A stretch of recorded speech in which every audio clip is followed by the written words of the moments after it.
s'il y en a qui arrivent. Moi, j'ai peut-être une première question en attendant celle de nos auditeurs. Vous avez plusieurs d'entre vous ont insisté sur la nécessité et puis là on vient vraiment de l'entendre, de construire en amont finalement de la situation de crise des capacités de résilience.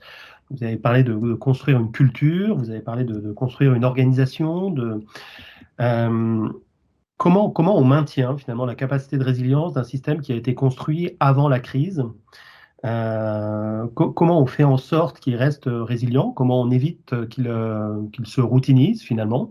À force de faire des exercices, on va stabiliser des solutions. Comment on évite de faire en sorte que ces solutions finalement après s'imposent aux problèmes ou qu'on essaye de les imposer aux problèmes lorsqu'on est confronté véritablement à la crise? Donc comment on maintient, si on construit en amont, parce que je comprends bien la nécessité, vous l'avez bien expliqué, comment on maintient la capacité de résilience euh, et comment on évite finalement que ces systèmes construits en amont perdent leur intelligence, c'est-à-dire par rapport aux situations. Vous avez beaucoup insisté également, tous les quatre, sur la nécessité de construire des solutions qui sont situées, qui sont vraiment en contexte, en situation, et que leur pertinence se juge en situation. Comment on évite d'avoir des systèmes construits en amont des situations et qui vont plaquer sur les situations in fine des solutions qui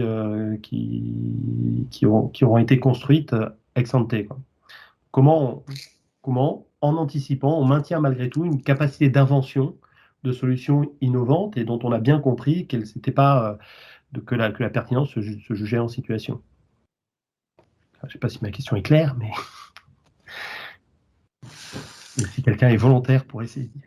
Si je peux intervenir, bon, je dirais juste pour initier, je dirais une réponse, mais avec bien entendu mes collègues. La première des choses, ça passe par l'exercice pour comprendre des enjeux communs. C'est-à-dire comment on élève, je dirais, la réflexion au-delà de la technicité pour partager ces enjeux. Et c'est la notion de partage qui est importante d'une part. Et ce que j'avais apprécié, par exemple, dans l'exercice Equana, c'était ce n'était pas un exercice, ils avaient couplé l'exercice avec des doctorants qui ont modélisé en fin de compte la méthodologie pour comprendre comment on pouvait justement ne pas faire un exercice pour un exercice, mais donner du sens aux exercices qu'on fait sur une problématique, une dynamique, je dirais en mouvement. C'est-à-dire que c'est quelque chose qui s'arrête jamais. On est sur un système en dynamique, on n'est pas sur un système statique. Et au niveau des pratiques d'encadrement, des pratiques de management, du positionnement des personnes, du positionnement des leaders également, est-ce que confronté à la réalité des situations, confronté aux crises, on a des évolutions ou est-ce que les comportements de management personnels, individuels, évoluent dans la crise ou est-ce que les styles de management restent malgré tout les mêmes? Alors, dans mon domaine de compétences, hein, je m'entends, Mhm. j'ai tendance à prendre le modèle de Nioche, en fin de compte, où on a, je dirais, un système de commandement vertical où là, on est sur des automatismes et de la technicité pure, et un système de management horizontal sur lequel on doit faire attention aux choses. Et je dirais que, alors je pars d'un principe, le management, moi je pense que on peut le développer, mais ça s'invente pas. Et la notion de leadership aussi, on est reconnu par les autres et on se décrète pas en leadership. Et c'est la raison par l'expérience, par la compétence de nos métiers, par la plus-value que l'on peut apporter, le charisme et la coordination que le leadership ça apparaît et non pas par décret ou une position statutaire. Alors pour parler là pour l'expérience réanimation, le leadership c'est évidemment transformé beaucoup. Ce qui est compliqué, c'est sur l'objectif résilience, ce que je disais un peu, c'est la compétition entre deux modes de leadership, celui de l'efficience et celui de la résilience. Et à un moment, il y en a un qui a fait de la place à l'autre. Ensuite, il y a un autre qui est revenu. Mais voilà, mais ça fait un peu de compétition entre les deux. Et je dirais pour revenir à votre première question sur qu'est-ce qui fait qu'un système va rester résilient? Moi, j'ai l'impression que, alors je vais être très excessif, hein, mais tous les modèles d'organisation, je dirais, c'est quasiment des contingences. Ce qui va faire que le système est résilient, je pousse à l'extrême, hein, mais c'est qu'il y a une masse critique de personnes qui, au-dessus de tout, considèrent qui gardent le sens de la mission. Et qui, quelle que soit la perturbation du système, vont dire notre mission elle est plus importante que tout, et on va trouver les solutions pour le faire. Et puis après, l'organisation, elle suit. C'est excessif parce qu'évidemment, l'organisation est majeure.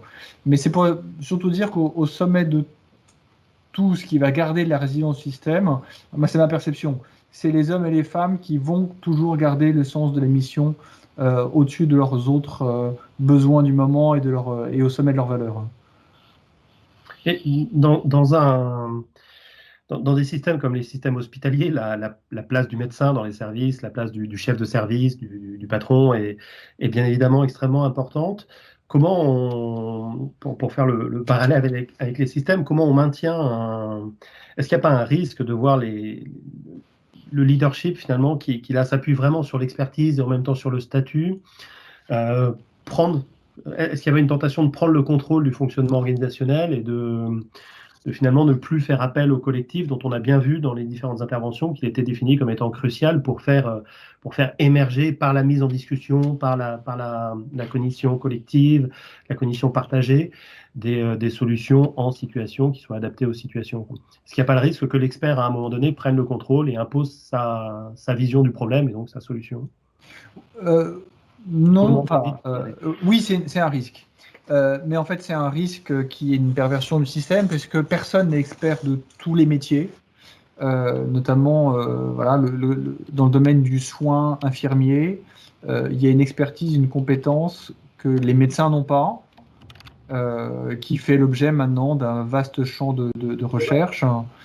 Et donc, personne peut dire qu'il a l'expertise sur tous les domaines, le domaine médical, le domaine de sciences infirmières, le domaine logistique.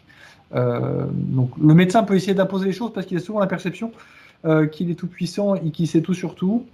Mais s'il est un peu lucide, il va vite se rendre compte qu'il a besoin des autres et que la coopération reste absolument nécessaire, d'autant plus qu'il y a une crise. Mais la tentation de la toute-puissance est effectivement quelque chose qui est toujours à risque.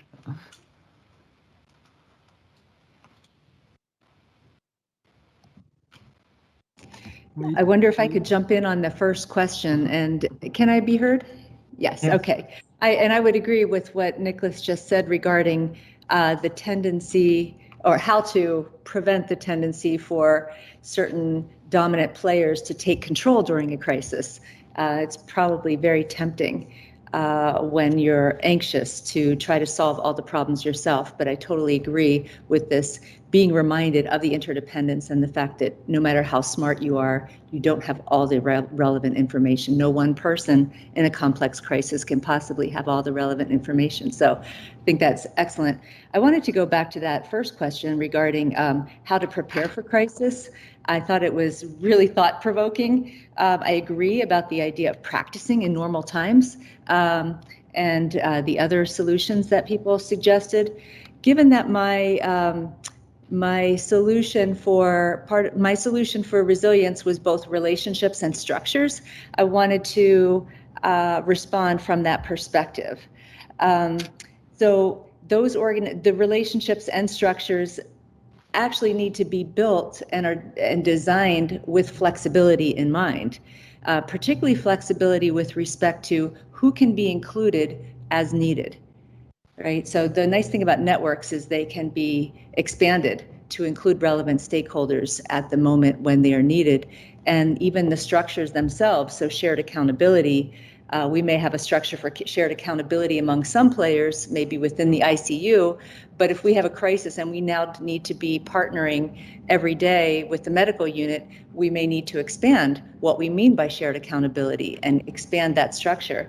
So I pointed out that stage one is always assessing the context, and so many of the speakers today have really given very deep attention to what is the context.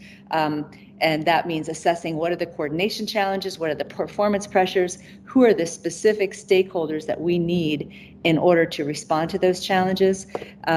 So once that is, that assessment is made, that I think is when we decide where we need to expand the networks and where we need to expand. If we're already doing meetings, who else do we need to include? If we have an information system, who else do we need to add on to that? So we want to have structures that are flexible enough that as new stakeholders become unexpectedly important in resolving the crisis, they can be added on. So probably structures that have some, not just flexibility, but some modularity to them, that it's easy to say, well, if we have a regular kind of, for example, email list of people who need to be in communication during a crisis, how do we easily maybe even have a protocol for updating that list as a new crisis emerges? There may be people that need to be taken off, people that need to be added, but that basic idea of flexible structures that can be updated on the fly to support the relationships that are needed for that particular crisis.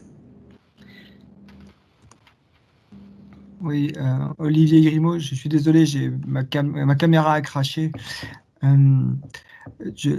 Si on prend l'exemple du leadership, c'est exactement ce qu'on vient de décrire, c'est-à-dire si on prend l'exemple d'une EGI qui se déplace sur un bateau, donc un groupe d'intervention, le leadership, il va être tournant en fait. Il faut avoir la flexibilité mentale pour définir la mission à l'instant T et avoir un leadership tournant, c'est-à-dire celui qui a le plus de compétences à cet instant-là, par rapport à l'attendu de ce qui va être fait, prend le leadership, exprime aux autres ce qu'il va faire et en expliquant, en incluant l'équipe dans la démarche, puis fait l'action. Secondairement, le leadership peut tourner. Si on prend l'exemple d'une coopération avec mes collègues pompiers maritimes, s'il y a une voie d'eau ou le feu à bord, le leadership va être immédiatement pour le pompier et puis pour la gestion du feu. Une fois que la zone va être sécurisée, il va transmettre son leadership vers le médecin et on va participer à l'extinction du feu, mais en retrait. Et le leadership, dans une équipe bien constituée qui se prépare à une résilience et à travailler dans la crise, doit être tournant. Et ça ne peut pas être quelque chose de pyramidal. Quelque chose de pyramidal amène le plus souvent de la mauvaise décision. L'exemple typique, c'était les avions coréens où, dans les premiers temps, ils étaient uniquement constitués d'un pilote et d'un copilote issus de l'armée. Et lorsqu'il y avait une erreur, le copilote n'osait pas dire à son chef du dessus qu'il y avait une erreur et que les avions ont craché comme ça. Donc c'est quelque chose qui est très bien décrit en aéronautique, cette capacité de reprendre la main et de se reposer la question, de savoir si la décision est bonne. Mais le leadership doit pouvoir être tournant. Et pour ça, il faut une souplesse d'esprit et effectivement, nul n'est totipotent. Je vois bien cette question ce que vous décrivez, c'est une sorte de leadership distribué à partir d'un principe de subsidiarité, c'est-à-dire on donne le leadership à la personne pertinente, peu importe finalement son positionnement dans un service ou dans un autre ou par rapport à la hiérarchie, et on le repositionne en fonction de la pertinence lorsqu'elle évolue.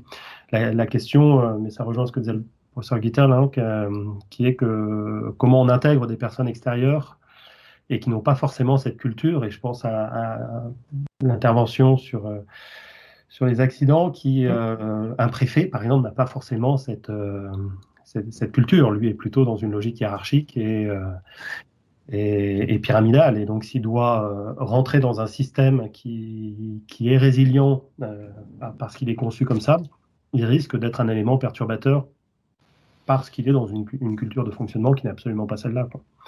Alors, il y avait une question pour le professeur Guittel sur la lecture quelle lecture vous faites de la collaboration interorganisationnelle à travers la Relational Coordination Theory?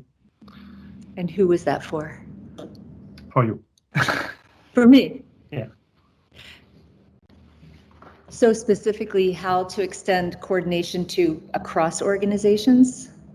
Was that the spirit of the question? Yeah, it's not my question. Question from Yes. Yeah. I guess my main response to what I've heard, I would start with, and I'm not sure if I'm addressing your question exactly, but one of the things I heard that resonated most with me was Professor Larolle talking about the phases of the COVID crisis, and that early, and this is both cross-organizational as well as within organizations, that early enthusiastic period of coming together. I think we've all experienced this, neighbors and coworkers, and we're just going to solve this problem. And then the kind of breakdown as people reached kind of this breaking point of resilience, and then some bitterness afterwards. And I kind of think about that in terms of that. It's the chart I showed that said there's this period of comfort zone and then stretch and then strain and then crisis as you can't sustain it anymore. So it seems like what the predictors are of being able to sustain that for a longer period of time is, did you have the strong relationships going in, or did they just emerge out of necessity? And then secondly, do you have the organizational structures behind that to really sustain and support that level of effort? Or is it all just kind of extra effort? Because without the structures to support it, it can be very possible, but not very sustainable. And people can get really burnt out. And I think one of them, for example, is shared rewards. So there's this idea that in order to be able to really coordinate well as equals, which you kind of do during a crisis, there has to be a sense of shared accountability for outcomes and shared rewards for the work that we do. And people are willing to go above and beyond the call of duty, so to speak, in order to meet that immediate crisis, and they feel good about doing it. But as that continues, and the reward structure hasn't shifted to really recognize how critical their role is, people might start to feel exploited, potentially. It's just possible. So I think that's something we may all have to learn. I'm thinking in the US, all of this attention to our essential workers who get paid almost nothing. And we loved them, and we came out and we banged our pans and we appreciated them every evening, but their pay really didn't change a whole lot. And they're still at the very bottom, struggling to survive. You don't have such a disparity in France, fortunately, but there still are disparities everywhere, and they may be felt more coming out of a crisis. This is a hypothesis, I haven't studied it, than they were going in, because people feel like they did come in and worked as equals, shoulder to shoulder, to defeat the crisis. And then as they continue that work and they see really nothing has changed, possibly. Just a thought. I think someone should study it. Maybe they have. But how does that resonate with you, Professor Larolle? Oui, tout à fait d'accord. Sur alors, une notion qui est compliquée, hein, mais qui est une notion politique, hein, que l'utilité sociale devrait prévaloir dans l'établissement de disparités sociales, et ce qui n'est pas le cas. Et donc on a trouvé des gens qui étaient dont le métier était au cœur de la tenue de la société, et qui en fait n'ont pas été valorisés, se retrouvaient voilà, pas mis en valeur avant et pas plus après. Et ça, c'est créateur de très très grandes frustrations. Et que, bon, là on rentre sur un terrain politique, hein. Yes, of course, given what you have happening with your nurses right now, it is very sensitive.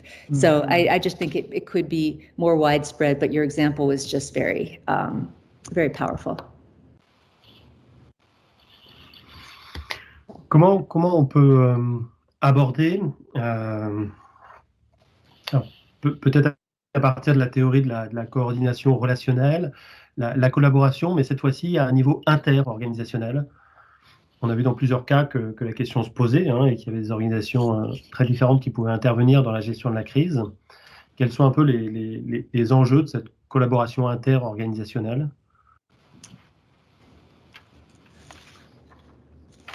Yeah, I think that's a great question. I've been saying for a long time that I think cross-organizational and cross-functional are not that different. And my colleagues, primarily here economists, say they're completely different because in one case, you're all reporting to the same authority within an organization, and between you're not. But if you think about most organizations, that idea of one authority is not so realistic. In organizations, there are many different, interests. So I think the structures that can support within organization coordination are not completely different than the ones that can support cross-organizational coordination. I learned this in part at Southwest Airlines in my airline study. They became very good at partnering with the aircraft manufacturer, at partnering with air traffic control, at partnering with their unions, in part because they became very good at partnering with each other internally, and they took some of those same skills and relational capacities and structures and just said, we're going to now use them to partner with, they use them as flexible structures. So even after 9/11, for example, thinking about how do you adapt your structures to the new crisis, they just had to say, okay, who are our new stakeholders? Now we have the airport security that we'd never had at the same level. So we have to include a whole new stakeholder in our process. But because they already knew how to do coordination internally and coordination with some of these key external stakeholders, including Boeing, for example, they could say, okay, we know how to do this. We're just going to extend this to the TSA, Transportation Security Authority. And they were able to kind of coordinate that whole messy passenger processing challenge more quickly, I believe, than any other airline that I saw, because they knew how to partner and they knew how to take those same I call them dynamic capabilities, in the sense that they're capabilities that once you have them, if you use that, if you think about it a certain way, you can think about how to extend that same capability and set of structures to include new parties when they're needed.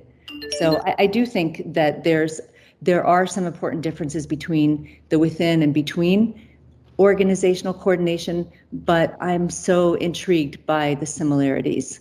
And I think there's a lot of learning about the similarities. And one reason, just to step back historically, is to say we've long had this idea of firms, organizations, companies as a hierarchy where things happen through command, and markets between firms where things happen through price.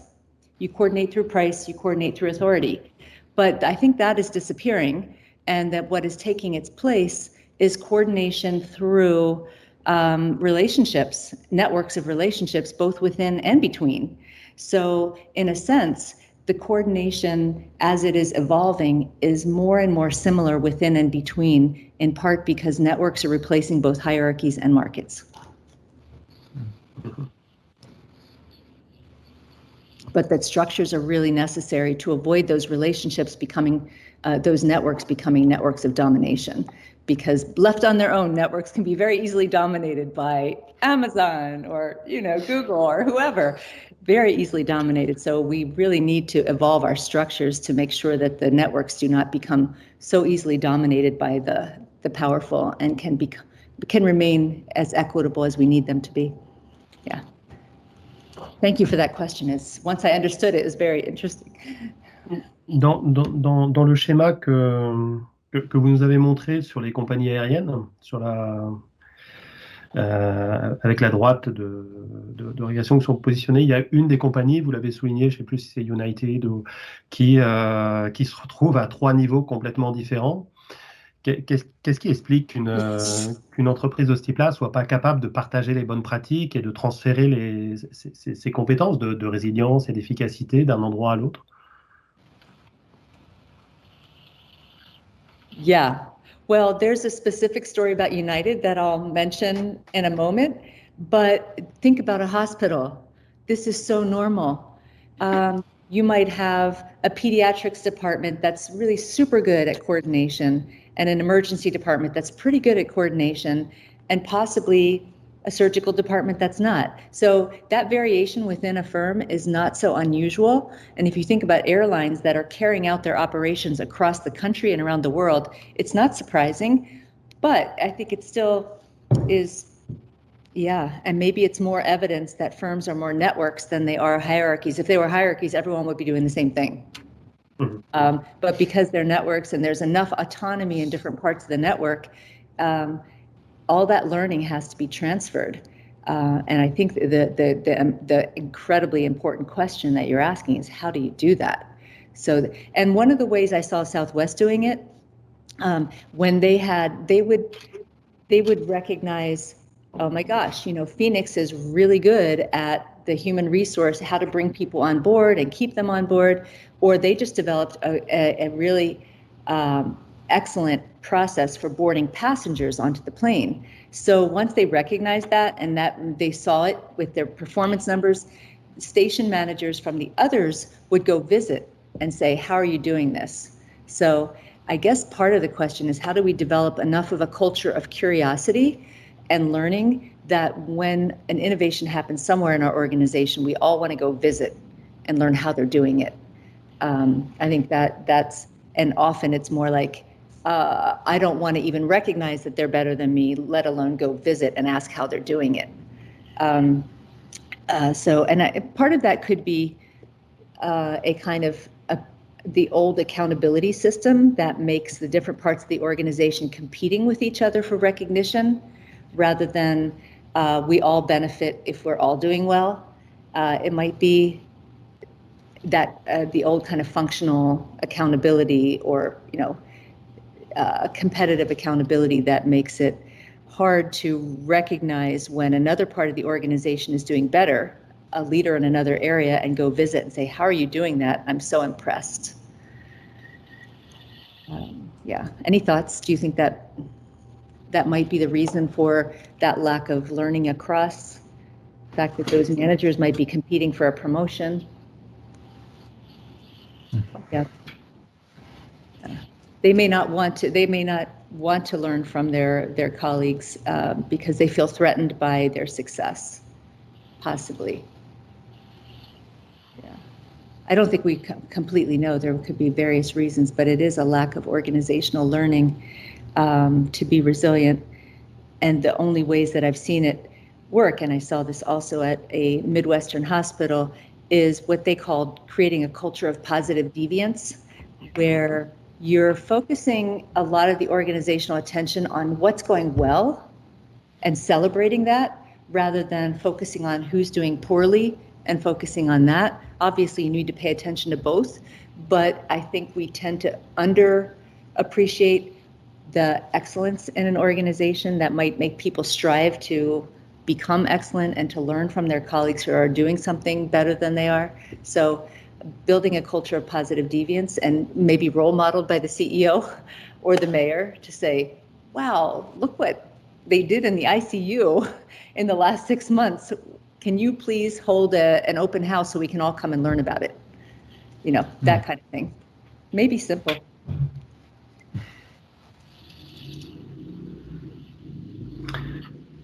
Alors, il y a une question qui s'adresse au colonel Villemain. Alors, je la lis. La sensibilisation est à sa bonne place dans votre triptyque, en sa qualité de déclencheur de la prise de conscience et de la volonté de préparation. Avez-vous identifié ou mobilisé des outils ou dispositifs afin d'engager les multiples parties prenantes dans cette sensibilisation? Et quelle place des approches multirisques? Alors, non, je n'ai pas identifié ces éléments-là. Je dirais que il faut bien les intégrer dans un contexte. C'est-à-dire que vraiment, il y a cette notion de territorialité, elle est géographique, mais elle est surtout humaine, et que il faut savoir quelle est la volonté qu'il y a sur un territoire pour la mettre en œuvre en réalité. Et si vous n'avez pas quelqu'un qui initie cette dynamique-là, on n'y arrive pas.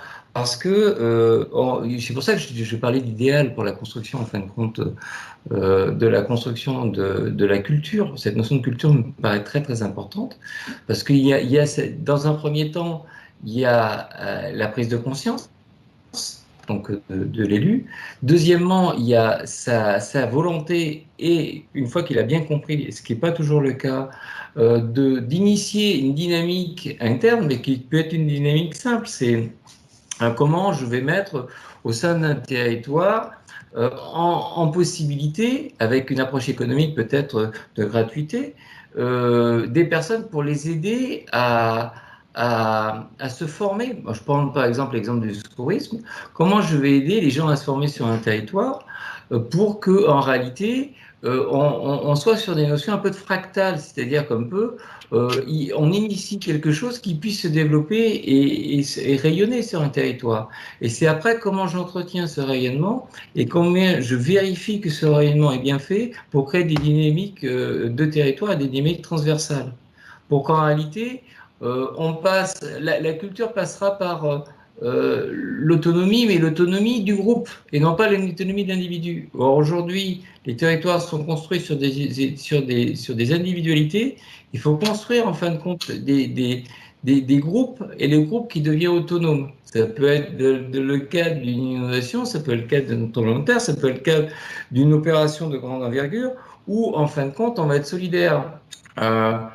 L'exemple concret, c'est lorsque il peut y avoir quelque chose sur un territoire, comment je vais assurer la continuité de la vie sur un territoire, mais dans toute sa dynamique. C'est-à-dire qu'on a la dynamique technique, mais on a la dynamique humaine et sociologique. Et ces dynamiques-là, par exemple, ça peut être comment on assure la continuité de la vie avec des personnes dont on doit continuer à les faire nourrir, mais avec, d'une part, des problèmes de santé d'un côté, mais d'autre part des problèmes religieux, et c'est comment je les intègre dans un cadre laïque. Et c'est comment je laïcise en fin de compte cet ensemble-là. Je ne sais pas si j'ai bien répondu à la question, mais c'est une notion complexe, simple et complexe à la fois, mais avec une dynamique entretenue. C'est-à-dire qu'à un moment, quand je parlais de quelque chose de non humano-dépendant, c'est qu'il faut un initiateur, faut un activateur, mais il faut que cet activateur ne soit pas toujours permanent et puis puisse lancer ces dynamiques transversales qui puissent emmener d'autres dynamiques en fin de compte. Et c'est l'ensemble de cet élément-là qui fera un lien de territoire. Voilà, j'espère avoir répondu à la question.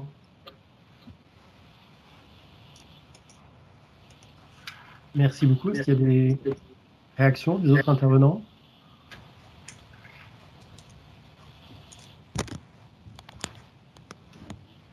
On voit bien dans ce que vous dites le besoin pour un management ambidextre, hein, qui tienne d'un côté un fonctionnement qui soit ouvert, qui soit centré vraiment sur l'animation de l'interaction et sur faire émerger des solutions par l'interaction et par la cognition partagée, par le dialogue, par la mise en discussion des situations et des problèmes, et en même temps qu'il soit malgré tout un initiateur véritablement et qui est malgré tout une place de leader au sens où il entraîne le système, mais un système qui est ouvert sur la discussion et qui n'est pas centré sur lui et sur son pouvoir. Oui, sachant que sur l'ensemble de ce point-là, il faut bien prendre en compte que bon, c'est un système idéal parce qu'il rentre dans un système où les enjeux ne sont pas partagés, où les enjeux politiques, dans tous les sens du terme, rentrent en ligne de compte, et les intérêts individuels ont du mal à bouger les lignes. D'accord. Une question pour le docteur Grimaud. Quelle coordination temporelle et dynamique entre les acteurs des deux retextes de crise présentés? Allô?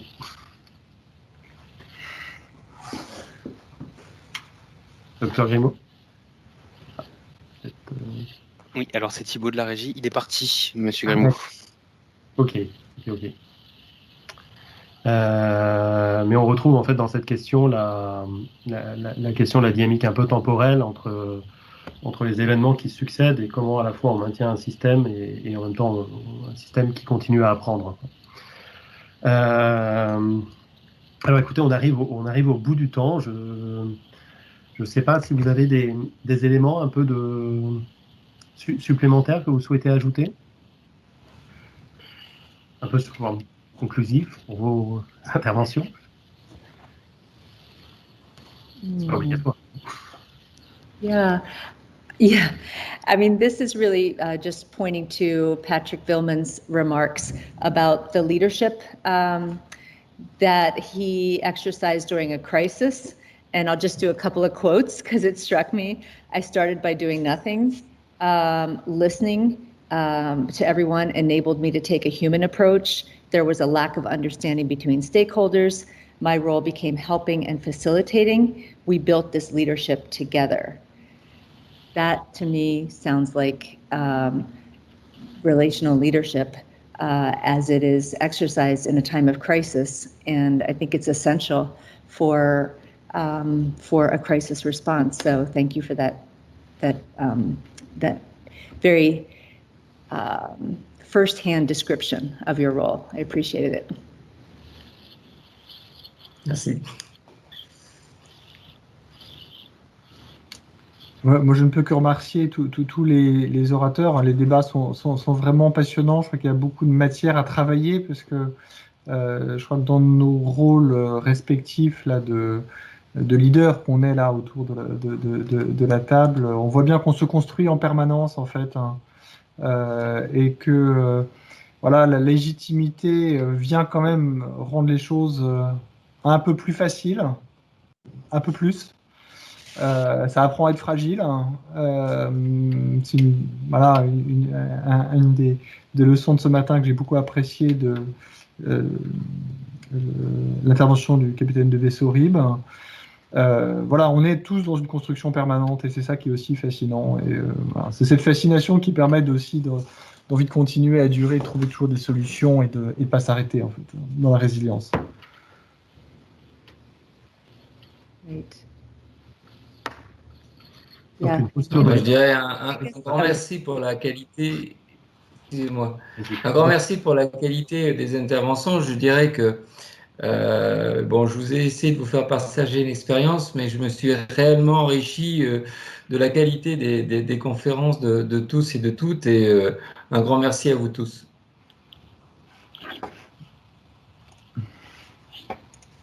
Bah, écoutez, merci à vous. Hein, c'était tout à fait passionnant, une après-midi absolument passionnante.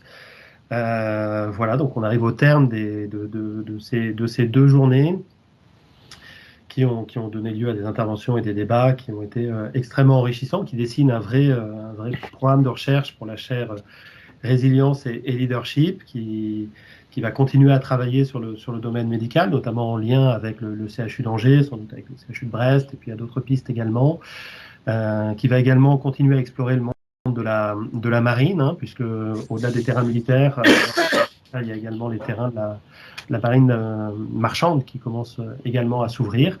On va continuer à travailler sur ces environnements-là, sous l'égide bien sûr de Sophie Lebris et de Dominique Martin qui dirige la chaire.